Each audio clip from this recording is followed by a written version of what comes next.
Good evening guys, welcome to study with Sunita Charan. एक बार फिर से स्वागत है स्टडी विद सुनीता चरण। गाइस, आज का जो वीडियो है वो किसी भी एग्जाम के लिए, स्पेशली मैंने जो लिखा है UP TET CTET super TET के लिए, वो तो एग्जाम की मैं आपकी तैयारी करवा ही रही हूँ, लेकिन यूपीएसआई, ठीक है, इसके अलावा जिस भी एग्जाम में हिंदी आती होगी उन एग्जामों के लिए बहुत ही फायदेमंद है, ठीक है ना। वो आपके सब आपके क्वेश्चन इसी तरह से पूछे जाते हैं, जिसमें कि मैंने वर्णमाला की 2 क्लास ले चुके हैं, जिसमें कि स्वर और व्यंजन। आज जो 3rd क्लास है, व्यंजन का ही क्लास है, इसमें आपके उच्चारण के स्थान पे जो है, ठीक है ना। तो इस क्लास में बहुत अच्छे से, आपको ज्यादा देर की वीडियो नहीं है जिसमें, तो आपको बहुत अच्छे से समझ में आ जाएगा। चलिए स्टार्ट करते हैं। सबसे पहले कौन सा है? कंठ वर्ग। जो कंठ से होता है, जिनका उच्चारण कंठ से हो, उसको हम कहते हैं कंठ वर्ग। इसमें कौन कौन सा आता है? देखिए, जब उच्चारण जब किया जाता है तो स्वर और व्यंजन दोनों आएंगे। इसमें कौन सा स्वर आएगा, कौन सा व्यंजन, ये चीज आपको याद रखना पड़ेगा। कंठ वर्ग में, तालव्य वर्ग में, मूर्धन्य में कौन कौन सा वर्ग आएगा, कौन सा। ये जब भी कई बार पढ़ेंगे और आप याद करेंगे तो अपने आप याद हो जाएगा, लेकिन याद करना पड़ेगा आपको, ठीक है। तो कंठ वर्ग में आपको आएगा अ, आ, क वर्ग, विसर्ग और ह, ठीक है ना। कौन कौन सा आएगा? अ, आ, क और विसर्ग और ह, ये आपके क्या आएगा कंठ वर्ग में। फिर आता है आपका तालव्य वर्ग, जिनका उच्चारण तालु से हो, जिनका उच्चारण तालु से हो, वहां पे आएगा ई, च वर्ग, य तथा श, ठीक है। स्वर जो आपके आएंगे अ, आ आपके कंठ वर्ग में चला गया, ई आपके तालव्य वर्ग में आ गया, और य तथा श भी आपके किस में आता है? तालव्य में। अब आता है मूर्धन्य। मूर्धन्य मूर्धा, ठीक है, तालु के ऊपर से जो आता है वो मूर्धा। इसमें आता है री तथा ट वर्ग, र तथा श।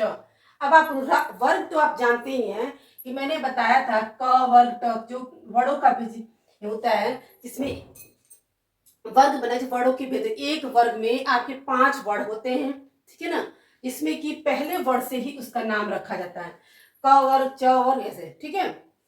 तो दंत वर्ग में दांत से स्पर्श हो, भाई जाहिर सी बात है, जैसा नाम है वैसा काम है। दंत दिया तो दंत से स्पर्श होगा ही। दंत वर्ग में दांत से स्पर्श हो, जिसमें आता है त वर्ग, ल और य, सॉरी, ल और श, ये आपके दंत वर्ग में आता है। उसके बाद आता है ओष्ठ वर्ग, जिनका उच्चारण होठ के स्पर्श से हो। ओष्ठ है तो होठ के स्पर्श से होगा ही। उ ऊ, देखिए प वर्ग बोल रहे हैं, उ ऊ, प वर्ग, तो ये आपके होठों के मिलने से जो आपके हुआ, इसी को क्या होगा? ओष्ठ वर्ग। फिर आता है अनुनासिक, जो मुख के भाग, ठीक है, दांत या ओठ आदि नाक की सहायता, ये समझ लीजिए, जो नाक की सहायता से जो हवा निकलती है, जो उससे बोलेंगे, वही होगा अनुनासिक वर्ग। और अनुनासिक क्या होगा आपका? पंचमाक्षर। पंचमाक्षर क्या होगा? हर वर्ण का, यानी कि आपके स्पर्श व्यंजन की जो लास्ट वर्ड होगा वो आपके सब क्या होंगे? अनुनासिक। जैसे ड, या अड़, न, म, ये मैंने आपको व्यंजन वाले क्लास में भी बताया था, ठीक है। अब आता है 2 वर्णों को मिला के, ठीक है। अब जैसे कंठ तालु को मिलाकर कौन सा वर्ड होगा? तो इसमें केवल आपके स्वर आते हैं, ठीक है। कंठ तालु को जो मिलाया गया है तो क्या हो जाएगा? कंठ तालव्य वर्ड।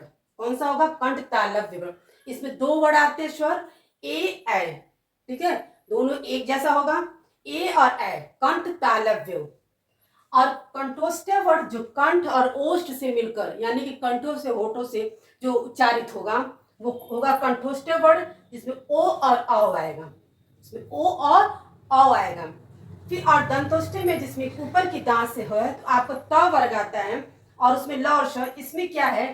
दोनों को मिल, ये केवल यहाँ पे दंत वर्ग है, या दंतोष्ठ का मतलब हुआ 2 वर्ग को, यानी कि दंत और ओष्ठ से, इसी के लिए दंतोष्ठ बोला गया है कि दंत और ओष्ठ से केवल कौन सा होगा? व, दंत व, यानी कि दांत भी मिला, होठ भी मिलकर कौन सा होगा? व, यानी कि इसमें तीनों में, ऐसे याद कर लीजिएगा, बहुत अच्छे से रहेगा।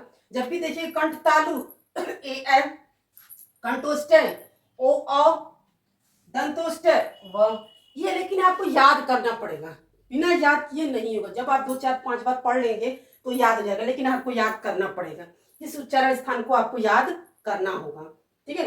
ये था आपका वो उच्चारण स्थान जो एग्जाम में अक्सर इस तरह से क्वेश्चन पूछता है त वर्ग को दे दिया गया और पूछेगा ये किस उच्चारण स्थान में आता है, तो नीचे लिखिएगा क्या, दंत वर्ग, कंठ वर्ग, ऐसे करिए।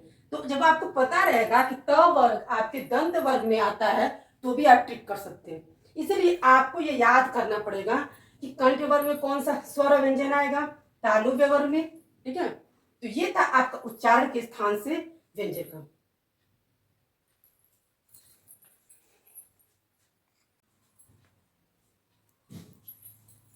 चलिए अब आगे का हम लोग पढ़ते हैं। ठीक है, अभी तक आपने व्यंजन की जो हमने वर्णों के भेद बताया है, जिसमें उच्चारण के स्थान पे वर्णों का भेद बताया, 9 बताया है। 7 तो आपके सिंगल सिंगल थे और 2 आपके 2 वर्णों के मेल से बना हुआ था। ठीक है, तो अब है जो आप ये लास्ट है। ठीक है, वर्णमाला का लास्ट एकदम, कि मैंने स्वर और व्यंजन से मैंने एक एक चीज आपको डीपली बताया है, और उसके बाद उच्चारण के स्थान से लेके और उच्चारण के स्थान कहाँ कहाँ तक है सारा बता दें। इससे आपको कम से कम 5 पूरे वर्णमाला से आपको 5 क्वेश्चन तो मिल ही जाता है, क्योंकि वर्णमाला का जो चैप्टर है बहुत इंपॉर्टेंट है और बहुत तरह से क्वेश्चन बनता है भी। ठीक है ना, तो और किसी भी एग्जाम के लिए भी इसमें बहुत इंपॉर्टेंस होता है। ये नहीं कि केवल UP TET, C TET, super TET, जिस भी एग्जाम में आपका हिंदी आता है उसमें भी बहुत इंपॉर्टेंस है। चलिए अब आता है श्वास कंपन के आधार पर वर्ण व्यंजन का भेद। ठीक है, श्वास कंपन के आधार पे कैसे जो श्वास आपकी निकलती है उस पर जो कंपन होगा उसके आधार पे आपका व्यंजनों का भेद। एक होता है घोष, दूसरा होता है अघोष। इस घोष को हम सघोष भी कहते हैं। ये क्वेश्चन यूपी टेट में हमेशा अक्सर पूछा जाता है और सी टेट में भी बहुत इंपॉर्टेंट क्वेश्चन है, समझ लीजिए। तो ये सघोष पूछा जाता है, सघोष और अघोष। ठीक है, घोष को ही क्या कहते हैं, सघोष कहते हैं, ये जानना बहुत ही जरूरी है। घोष को ही सघोष कहते हैं। दूसरा होता है अघोष, यानी कि श्वास जो आपकी होती है कंपन के आधार पे जब व्यंजनों का हम भेद करते हैं तो कौन कौन सा होता है, 2, घोष और अघोष, यानी कि सघोष और अघोष। परिभाषा क्या है, जिन व्यंजन वर्णों ध्वनि के उच्चारण में श्वास के कारण कंपन होता है, जो श्वास के कारण आपके कंपन होता है वही होता है सघोष। यानी कि जो श्वास आपकी निकलती है उसमें जो आपका कंपन होता है, उस कंपन के आधार पे जो है आपका जो भेद होता है वो 2 होगा। वो कौन कौन सा, सघोष और अघोष। सघोष की परिभाषा है श्वास के कारण जो कंपन होता है, सांस के कारण जो कंपन होगा उसमें जो होगा कौन कौन से वर्ण आते हैं, किसी भी वर्ग के तीसरा, ठीक है, चौथा और पांचवा, जो आपके अंतस्थ व्यंजन में जो है आपके अंतस्थ व्यंजन में जो है तीसरा, चौथा, पांचवा वर्ण तो आपके क्या है, आपके सघोष होते हैं। ठीक है, जैसे देखिए ग दिया, घ दिया, देखिए तो क वर्ग में यहाँ दिया तीसरा, चौथा, क वर्ग का तीसरा क्या होगा, ग। ठीक है, और चौथा क्या होगा, घ, हो गया ना। तो इसके बाद क्या दिया, पांचवा अंग, यानी कि आपका कौन सा वर्ण 2 छूटा है, केवल पहला और दूसरा। बस इसी तरह से इसको याद कर लीजिएगा कि सघोष में तीसरा, चौथा, पांचवा वर्ण आते हैं और 2 जो वर्ण बच जाते हैं वो आपके अघोष में आते हैं। इस तरह से भी याद कर सकते हैं, क्योंकि अभी तक जो आपने उसके पहले जो उच्चारण स्थान थोड़ा उसको डिफिकल्ट है याद करने में, इसको याद करने में डिफिकल्ट नहीं है, उसको आप आसानी से याद कर सकते, इसको आसानी से आप याद कर सकते हैं। बस याद करिए अघोष, हाँ सघोष, सघोष में भाई 3 और वर्णों के तीसरा, चौथा, पांचवा आएगा और अघोष में पहला, दूसरा आएगा। ठीक है, ये याद रखिएगा। कंपन की जैसे तो वर्ण पूछता है भाई, ये तो आपको परिभाषा जानना है कि स्वर कंपन के आधार पर ये, लेकिन ये आप जानिए कौन कौन से वर्ण आते हैं। सबसे अच्छी बात यही है। एक बात और, जितने भी स्वर आते हैं आपके 11 स्वर होते हैं ना, 11 स्वर यानी कि सब स्वर आपके स्वघोष में आते हैं। अगर ये क्वेश्चन आपको देता है कि सारे स्वर जो हैं, ठीक है, जितने 11 स्वर किस आते हैं उसमें, तो किसमें ऑप्शन में दिया रहेगा सघोष, अघोष, और भी जो ऑप्शन देगा तो आप हमें लगा दीजिएगा सघोष में आते हैं। जो भी आता है स्वर जो है आपके सघोष में आते हैं। ठीक है, उसके बाद वही है अघोष क्या है, व्यंजन वर्ण ध्वनियों के उच्चारण में सिर्फ श्वास का प्रयोग होता है, इसमें कंपन नहीं, इसमें क्या है, कंपन होता है, इसमें श्वास का प्रयोग होता है, कंपन जस्ट उल्टा। फर्स्ट वाले में श्वास के कारण कंपन होता है, अरे तो भैया सांस के कारण कंपन होता है तो भी याद, आप खाली वर्ण याद करिएगा। अब लगेगा श्वास के कारण कंपन पैदा करने में, तब तो वो तो आपकी प्रैक्टिस अभ्यास की तरफ है, इतना करने की जरूरत है। वर्ण बस याद कर लीजिए कि तीसरा, चौथा, पांचवा वो सघोष होगा और पहला, दूसरा क्या होगा, अघोष हो जाएगा। ये याद रखिएगा। तीसरा चौथा पांचवा सघोष और पहला दूसरा अघोष। और श्वास के द्वारा कंपन, ये परिभाषा से जान लीजिए, ठीक है ना। इसमें कंपन होता है, इसमें कंपन नहीं होता है। जैसे इसमें अभी तीसरा चौथा पांचवा हर वर्ड का इसमें आ गया, तो पहला दूसरा इसमें आ गया, क ख ग छ ट ठ आ गया। यानी कि 25 जो आपके स्पर्श व्यंजन का इसमें कितना विभाजित कर दिया गया है, ठीक है। ये आपका बहुत अच्छा सा था। याद करने का सबसे अच्छा तरीका है, याद करिएगा कि सघोष में तीसरा चौथा पांचवा वर्ड आता है, ठीक है, और अघोष में पहला दूसरा आता है। तो जब वर्ड पता होगा ना, क वर्ड में कितने आते हैं 5, ऐसे करके 5 का पहला दूसरा निकाल दीजिएगा आपके अघोष में, बाकी का आप रख दीजिएगा सघोष में। और याद रख लीजिएगा कि स्वर आपके किस में आते हैं, सघोष में आते हैं। ये आपको अच्छा सा ट्रिक है। क्या जरूरत है आपको ये याद करने, श्वास कंपन के द्वारा होती है नहीं होती है, ये याद, ठीक है। अब ये है फिर श्वास वायु प्राण मात्रा के आधार व्यंजन का भेद। अब एक भी देखिए, अभी तो एक था ही और दूसरा भी है। इसमें क्या होता है, अल्प प्राण और महाप्राण। अब अल्प प्राण, इसमें जो श्वास जो निकलेगी वो अधिक नहीं निकलेगी, थोड़ा निकलेगा। जैसे इसमें अधिक मात्रा में श्वास बाहर निकलती, इसमें कम मात्रा। अल्प का मतलब ही होता है थोड़ा, इसी से आप दिमाग लगा लीजिएगा, अल्प का मतलब थोड़ा होता है। इसमें जब है कि क्या वो थोड़ी मात्रा में श्वास निकलती है, इसका क्या है, प्रत्येक वर्ग का पहला तीसरा और पांचवा वर्ग अल्प प्राण होता है। कौन सा होता है, इसको याद करना पड़ेगा। देखिए इसलिए इतना आप कंफ्यूज हो जाएंगे। अल्प प्राण में क्या होगा, पहला तीसरा पांचवा, यानी कि दूसरा और चौथा गायब है। तो यानी कि पहला तीसरा पांचवा, पहला क हो गया, तीसरा ग हो गया, पांचवा अंग हो गया। एक वर्ग का बता रहे हैं हम आपको यहाँ पे, क वर्ग का पहला हो गया, तीसरा हो गया, पांचवा हो गया। यानी कि अल्प प्राण में जो आपकी क्या है, श्वास जो है कम निकलती है, ठीक है। उसमें अगर पहला तीसरा पांचवा वर्ड आता है, और बाकी जो बचेगा इसमें कर लीजिएगा, वो दूसरा और चौथा वर्ड इसमें आ जाएगा आपके महाप्राण में। इसमें अधिक मात्रा में श्वास बाहर निकलती है, इसमें कम मात्रा में श्वास बाहर निकलती है, इसमें अधिक मात्रा में श्वास बाहर निकलती है। लेकिन देखिए ये तो आप समझ जाएंगे, अल्प प्राण महाप्राण। अल्प प्राण में श्वास अधिक मात्रा में, अल्प प्राण में कम मात्रा में निकलती है, और इस महाप्राण में अधिक मात्रा। इससे अच्छा है आपको ये याद रखना होगा कि इसमें कौन से वर्ड आते हैं, इसमें कौन से वर्ड आते हैं। जैसे आपने सघोष में याद रखा कि कौन कौन से आते हैं, तो सघोष में क्या है आप याद रखिएगा।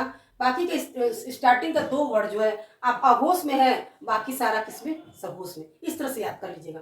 इसमें याद कर लीजिएगा कि वर्ग का पहला, फिर एक छोड़ दीजिएगा, तीसरा एक छोड़ के पांचवा, ये अल्प प्राण में आएगा, ठीक है ना। ऐसे कहिएगा कि पहला, फिर एक छोड़ के तीसरा, उसके बाद एक छोड़ के पांचवा, ये आपके अल्प प्राण में। उसके बाद कौन सा पड़ जाता है, दूसरा और चौथा, तो आपके महाप्राण। जो बच जाएगा उसमें डाल दीजिएगा, समझ लीजिएगा ये महाप्राण। एक बार फिर समझ लीजिए कि ऐसे याद करेंगे, अल्प प्राण में कौन कौन सा है, पहला, एक छोड़ के तीसरा, एक छोड़ के पांचवा, ये आपके अल्प प्राण में आएगा। अब बच जाता है कौन सा, दूसरा और चौथा, जो महाप्राण में आ जाएगा। तो महाप्राण का मतलब ही हो गया अधिक मात्रा में श्वास बाहर निकलना। अल्प प्राण का मतलब कम मात्रा में श्वास है। देखिए गाइस, ये तो परिभाषा के हिसाब से मैंने बताया आपको, और आपको मालूम होना चाहिए, जानकारी होना चाहिए, ठीक है, टीचिंग के लिए आपको जब ज्वाइनिंग होगी तो। लेकिन आपको याद करने का सबसे अच्छा तरीका मैंने यही बताया है कि आप याद करें, क्योंकि जब एग्जाम में ऑब्जेक्ट क्वेश्चन देता है उसमें ये दे देगा वर्ड और पूछेगा इसमें सघोष कौन सा, अघोष कौन सा। तो सीधा साधा याद रख लीजिएगा भी सघोष में कौन सा है, तीसरा चौथा पांचवा सघोष हो गया।